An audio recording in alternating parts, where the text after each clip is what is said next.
சக்திகளின் அனுபவம். வரும் முன் காத்த மகாசக்தி பங்காரு அம்மா. பரம்பொருள் பங்காரு அம்மா அவர்களிடம் சரணடைந்த பல்லாயிரக்கணக்கான குடும்பங்களில் எங்கள் குடும்பமும் ஒன்று. பரம்பொருள் பங்காரு அம்மா அவர்கள் பல சந்தர்ப்பங்களில் எங்கள் குடும்பத்தில் பல அற்புதங்கள் புரிந்துள்ளார்கள். அவற்றில் ஒன்று 2014 ஆகஸ்ட் மாதத்தில் நடந்ததை உங்களுடன் பகிர்ந்து கொள்ள விரும்புகிறேன். 2014 மே மாதத்தில் முதலாக எனக்கு நெஞ்சில் வலி ஏற்பட்டது. அன்னை ஆதிபராசக்தியின் ஆன்மீக பணியில் முழுமையாக ஈடுபட்டதால் அதனை நான் பெரிதாக பொருட்படுத்த முடியவில்லை. 10 நிமிடம் நடந்து சென்றவுடன் மீண்டும் வலி ஏற்பட்டது. குடும்பத்தினரின் வேண்டுதலுக்கு அமைய ஜூலை 1, 2014 அன்று எனது மருத்துவரை அணுகிய போது உடனடியாக இசிஜி எடுக்க பரிந்துரை செய்யப்பட்டு மருத்துவர் அறிவுறுத்தலும் வழங்கப்பட்டது. எனது வீட்டிற்கு அருகாமையில் உள்ள மருத்துவமனையில் இருந்து ஜூலை 12, 2014 அன்று வரும்படி கடிதம் மூலம் அழைப்பு விடுக்கப்பட்டது. குறித்த தினம் சென்றபோது வேண்டிய பரிசோதனைகள் எடுக்கப்பட்டு 2 வாரங்களில் அழைப்பு வரும் என்று சொல்லி அனுப்பினார்கள். அவர்கள் கூறியபடி ஆகஸ்ட் 2, 2014 அன்று வருமாறு அழைப்பு வந்தது. இவ்வாறு இருக்கையில் ஜூலை 12, 2014 பௌர்ணமி பூசையிலும் ஜூலை 30, 2014 ஆடிப்பூர கஞ்சி வார்ப்பு மற்றும் பால் ஊற்றும் நிகழ்வுகளில் பரம்பொருள் பங்காரு அம்மா அவர்கள் என்னை முழுமையாக பங்கேற்கும் வாய்ப்பினை கொடுத்திருந்தார்கள். ஆகஸ்ட் 2, 2014 இல் மருத்துவமனைக்கு சென்று பரிசோதனை செய்யும் போது மூச்சு விட கடுமையாக இருந்தபடியால் உடனடியாக அவசர சிகிச்சை பிரிவுக்கு மாற்றி சிகிச்சை அளிக்கப்பட்டது. ஆகஸ்ட் 5, 2014 அன்று ஆஞ்சியோகிராம் பரிசோதனை நடந்து கொண்டிருந்த போது மேல்மருவத்தூர் கருவறையை நினைந்து மூலமந்திரம் சொல்லிக் கொண்டேயிருந்தேன்.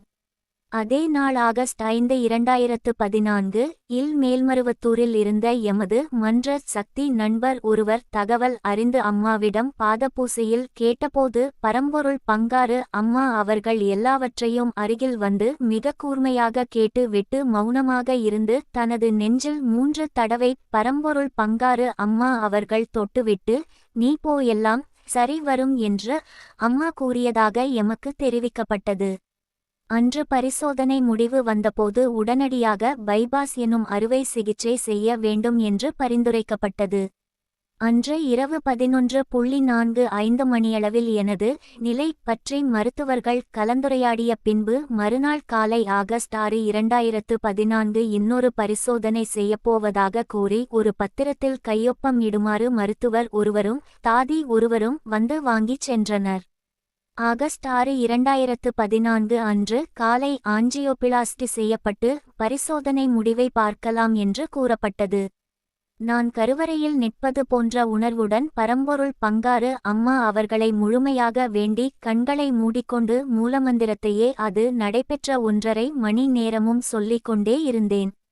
கழுத்தில் அன்னை ஆதிபராசக்தியின் உருவம் தாங்கிய டாலர் அணிந்திருந்தேன். தலையணை உரைக்குள் பரம்பொருள் பங்காரு அம்மா அவர்கள் தீபத்தட்டுடன் நிற்கும் ஆடி மாத சக்தி ஒளி புத்தகம் வைத்திருந்தேன். என்னே ஒரு ஆச்சரியம்!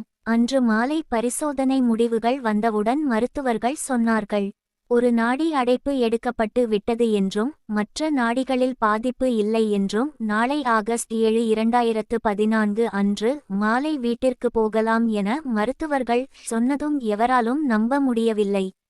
பரம்பொருள் பங்காரு அம்மா அவர்கள் எனது வலியை தனது நெஞ்சிலே வாங்கி அறுவை சிகிச்சை இல்லாமல் என்னை காத்து உள்ளார்கள்.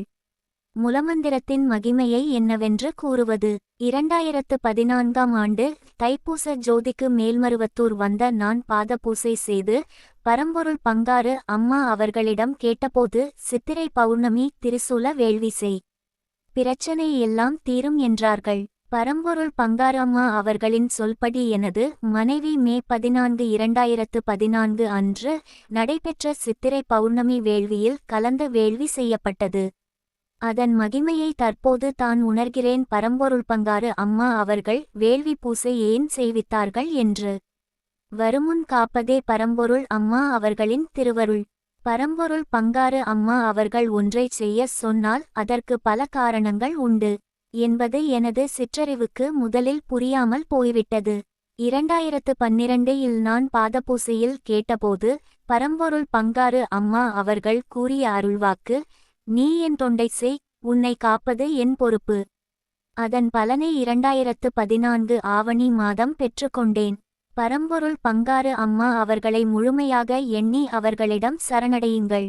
நிச்சயம் நம்மை காப்பாற்ற ஓடிவருவார்கள். அன்னை ஆதிபராசக்தியால் கொடுப்பதை யாராலும் தடுக்க முடியாது.